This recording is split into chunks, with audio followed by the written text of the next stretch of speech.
웃어라. 온 세상이 너와 함께 웃을 것이다. 울어라. 너 혼자만 울게 될 것이다. 동기부여 동영상은 사막에 있는 오아시스와 같습니다. 동영상을 보면 나는 성장한 것 같고 뭔가를 이룬 것만 같죠. 하지만 뭔가 좀 이상합니다. 실제로 나는 성장하지 않았고 나는 이룬 것이 없기 때문입니다. 동기부여 동영상의 본질적인 문제는 행동하지 않아도 만족감을 가져다 준다는 것입니다. 도파민을 대리만족만으로 얻을 수가 있는 것이죠. 이러한 자극은 자기계발, 에세이, 서적 같은 책을 보면서 느끼는 쾌감과 유사합니다. 나도 할 수 있어 라고 하지 마시고 행동하십시오. 동기부여 동영상은 행동하지 않은 쾌감을 가져다 줍니다. 뇌는 실제로 무언가를 했다는 착각을 하게 되죠. 그리고 도파민을 분비해서 만족감을 줍니다. 이게 반복되고 습관이 되면 실질적인 행동력은 떨어지게 됩니다. 흡연가스를 끊기 어려운 가장 큰 이유가 바로 습관 때문이라고 하죠. 동기부여 영상을 많이 보는 사람일수록 실제로는 성장하고 있다는 착각에 빠지기 쉽습니다. 재밌게도 실제로 성장하고 있는 사람들은 동기부여 동영상을 볼 시간도 없을 뿐더러 실제로 동기부여 영상 속에서 그 말들을 하는 사람들과 함께 성장하고 있습니다. 영상 속에서 배경으로 보이는 불편함, 시행착오, 지루한 반복 속에서 말이죠. 진짜 성장은 불편함, 시행착오, 지루한 반복 속에서 이루어지기 때문입니다. 동기부여 동영상을 봄으로써 발생하는 감정의 폭발 속에서 성장은 일어나지 않고 정리되지 않은 감정만이 나 자신을 삼킬 뿐입니다. 기분의 상승과 능력의 향상을 구분하지 못하는 함정이 생기는 것이죠. 그리고 누구나 이 과정을 겪습니다. 그렇다면 동기부여 동영상을 보는 것이 무조건적으로 나쁜 것인가? 아닙니다. 절제되지 못하고 무엇인가에 중독된 것이 좋지 않다는 것이죠. 저는 대학생 때 목표를 하나 세웠었습니다. 전역을 하고 전기공사 기사, 소방 기계 기사, 소방 전기 기사 이 세 자격증을 따기 위해서 말이죠. 그 자격증을 따기 위해서 저는 전역하자마자 복학을 했고 복학하자마자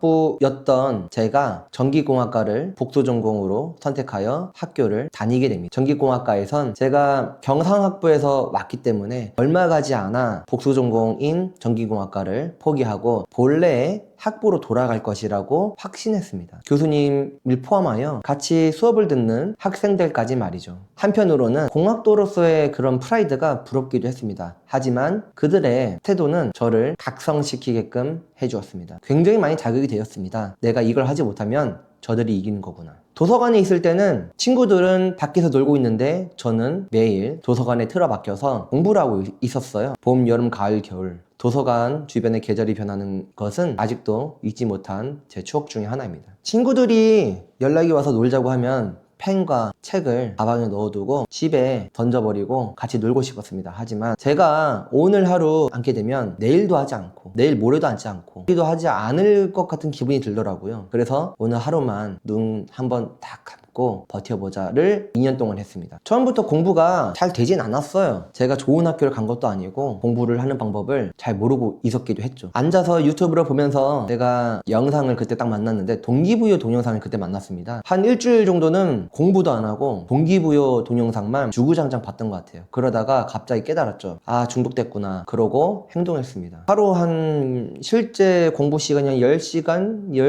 10시간 정도 채우는 게 제 최선이었고 그것을 채우기 위해서는 제가 하루 종일 도서관에 틀어박혀 있어야 하기도 했습니다. 그리고 동기부여 동영상을 아예 보지 않은 게 아니라 제가 정말 힘들 때 한 번씩 영상을 마음속에 저에게 생살이 있다고 하면은 거기에 동기부여 동영상 속에서 하시는 말씀들을 피부에다 새긴다는 생각으로 눈 감고 들었습니다. 그렇게 2년이 흐르고 저는 제가 얻고자 하는 것을 모두 얻었습니다. 그리고 가업을 잇게 되었고 오늘날 가족 구성원으로서도 당당하게 내 한몫 하고 있다는 생각으로 일을 하고 있습니다. 그 시절이 이제는 저 자신 스스로에게 동기부여를 할 수 있는 시기로 남게 되었습니다. 힘들 때마다 저는 그때 생각을 한 번씩 합니다. 그 시기를 견뎌내는데 내가 이 시기를 견디지 못할까? 어른들이 공부가 쉽다고 했는데 사회에 나와서 일을 하다 보니까 공부가 쉽더라고요. 나 자신하고만 싸우면 되는 거 아닙니까? 그래서 밖에서 체력적으로나 정신적으로나 힘들 때 공부보다 더 힘든 것들을 많이 겪게 되지만 저는 제가 처음으로 얻은 것을 근간으로 계속해서 성장하고 있습니다. 그리고 이제는 더 이상 동기부여 동영상을 보지 않습니다. 가끔 유튜브나 인스타에 올라오는 거는 아 나도 한때 저랬지, 아 요즘엔 내가 많이 나태해졌나 하면서 보는 것 외에는 제가 특별하게 찾아보지는 않는 것 같아요. 어렸을 때 좋은 기억들이 여러분들한텐 있을 것입니다. 그리고 그 기억 하나가 여러분들의 삶에서 순간순간 힘이 되어주는 때가 있을 것입니다. 저처럼 내가 이루고자 했던 첫 번째 목표를 이루었을 때 여러분들도 저처럼 다음에 무엇인가를 하신다면 처음에 이루었던 것이 여러분 자기 자신한테 동기부여로서 적용할 것입니다. 제가 그때 당시를 떠올렸을 때 제가 동기부여 동영상에 중독됐던 이유는 크게 세 가지였습니다. 첫째, 제가 듣고 싶은 것만 들을 수 있는 것이 동기부여 동영상이었어요. 누구나 개개인의 사정이 있고 그 사람의 고민이 나의 고민이 아닐 수도 있는데, 저는 친구들한테 고민을 얘기하면은 너는 그래도 팔자 좋다라는 말을 흔히 들었습니다. 그리고 조언이나 응원을 주더라도 이게 진심인지 이게 그냥 인간관계로서 그냥 하는 말인지 헷갈리더라고요. 두 번째, 게임을 하듯이 내가 얻고 싶은 감정만 얻을 수 있었습니다. 제가 공부를 하기 위해서는 처음에 마음가짐이 필요하다고 생각을 했는데 그 마음가짐을 위해서 동기부여 동영상을 봤습니다. 지쳐있는 정신과 마음에 조금이라도 불을 지필 수 있었던 것 같아요. 세 번째, 유튜브 동기부여 동영상을 보면 밑에 스크롤 이렇게 막 내리잖아요. 그러면 거기에 나랑 비슷한 사람들이 많아요. 나만 이렇게 힘든 것 같지가 않습니다. 그리고 간혹가다 누구누구 유튜버님 감사합니다, 제가 이 영상을 보고 제가 하고자 하는 것을 이뤄냈습니다 라는 것을 보게 됩니다. 그러면서 그분들의 성공했다는 승전보를 들으면서 아 나도 할 수 있겠다라는 생각을 하게 됩니다. 근데 동영상 보는 거 나쁘지 않습니다. 진짜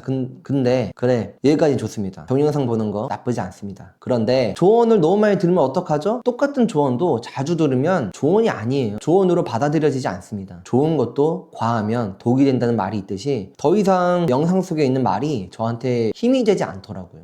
그래서 자극이 느껴지지 않아서 더 큰 자극을 추구하게 됩니다. 더 새로운 게 있을까? 더 좋은 말이 있을까? 아니요, 없더라고요. 그냥 결론적으로는 그냥 그냥 하십시오, 힘들어도 그냥 하십시오, 그냥 하십시오가 주된 메시지였습니다. 마지막으로, 내가 동질감을 얻었던 사람들한테서 상대적으로 소외감을 느끼게 됩니다. 나는 1년이고 남들 놀 때 고생하고 있는데 저 사람들은 이루었다고? 안 믿겨지죠. 아직 내가 하지 않았는데 저들은 했다는 거야. 나는 내가 요 정도면 괜찮은 것 같은데 저 사람들은 했대. 안 믿겨져요. 그런데 여러분들이 했던 목표를 이루게 되잖아요. 저 사람들이 이루었다고 믿게 됩니다. 사람은 내가 하지 않은 거, 내가 이루지 못한 것은 남들도 이루지 못했고 하지 못했다고 생각을 하는데, 이룬 사람들만이 어쩔 땐 뜬구름 잡는 말을 할 때도 있습니다. 목표를 이루시고 나면 더 이상 동기부여 동영상을 찾아보시진 않을 거예요. 왜냐? 내가 이룬 목표가 앞으로 내 삶에 동기부여가 되거든요. 내가 일일이 찾아가면서 그 동영상을 보지 않더라도 내 삶의 원동력이 내 안에 있는 것입니다. 그렇게 성숙한 인간이 되는 것이라고 저는 생각을 해요. 노인이 돼서 우리가 뭔가 하나라도 이루었을 때 벤치에 앉아서 봄, 가을 바람을 맞으며 우리 젊었을 때 생각을 하면 그것만으로 잘 살아온 삶이었다, 그건 내가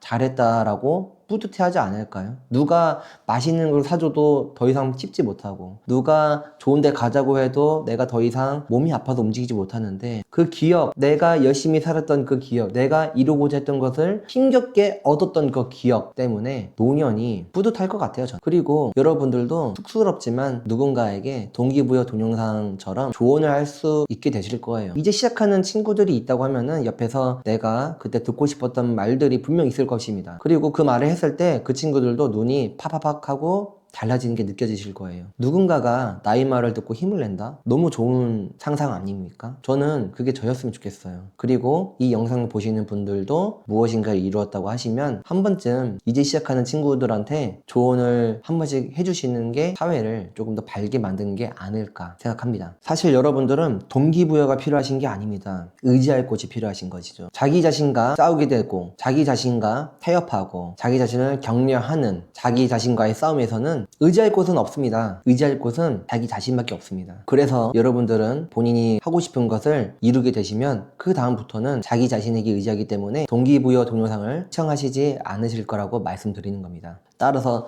제 생각에 동기부여는 감정이 아닙니다. 제 생각에 동기부여는 이해된 목적에서 나오는 에너지라고 생각하게 됩니다. 제가 이전 영상에서 말씀드린 게 하나 있습니다. 간호사 선생님 말씀을 드리면서 얘기했던 적이 있습니다. 필요하니까 하는 거야. 필요하니까 하는 겁니다. 여러분들 왜 지금 그거 노력하시죠? 필요하니까 하는 거 아닙니까? 반드시 해야 되니까 하는 거 아닙니까? 그래서 하는 겁니다. 그게 첫 번째 동기부여입니다. 기분이 올라와야 그게 동기부여지라고 얘기하시는 분들도 있는데, 감정이라는 것은 굉장히 휘발성이 강하고 그 휘발성은 우리가 진정한 목적을 달성하는데 큰 도움이 되진 않습니다. 중국 한나라 말에 황건당이 창궐을 했었죠. 그때 황건당들은 을을 내세우며 전국 각지에서 일어났습니다. 하지만 그들이 세우지 않았던 한 가지가 있죠. 을은 세우되 그들의 최종 목적은 세우지 않았습니다. 역적이 되었던 그들은 모두가 역사 속으로 사라지게 되었죠. 여기서 중요한 것은 타인과 비교하지 않는 것입니다. 필요성이 왜 생기죠? 남이 필요해서 생깁니까? 나한테 필요해서 생기는 것입니다. 나 자신을 증명한 이 모든 과정 중에 첫 번째 단계가 동기부여라고 저는 생각합니다. 단순히 감정만으로는 우리는 삶을 살아갈 수가 없습니다. 정제된 감정이 정제되지 않은 감정보다 더 무서운 법이죠. 여러분들은 단 한 번만 무엇인가를 해낸다면 자기 자신을 믿고 의지할 수 있게 되실 겁니다. 중요한 건 꺾이지 않는 마음입니다. 항상 자기 자신과 싸우고 계시는 분들을 응원하고 목표하신 것을 끝끝내 이루어내시길 진심으로 응원합니다. 감사합니다. 중요한 건요, 꿈이라고 말해놓고 건드리지 않으면 계속 꿈이야. 꿈이라고 말해놓고 바로 실행하면 꿈은 뭐다? 더 이상 꿈이 아니고 현실이다. 여러분, 꿈자를 가슴속에 오래 두지 마십시오. 바로 현실로 전환시켜버리세요.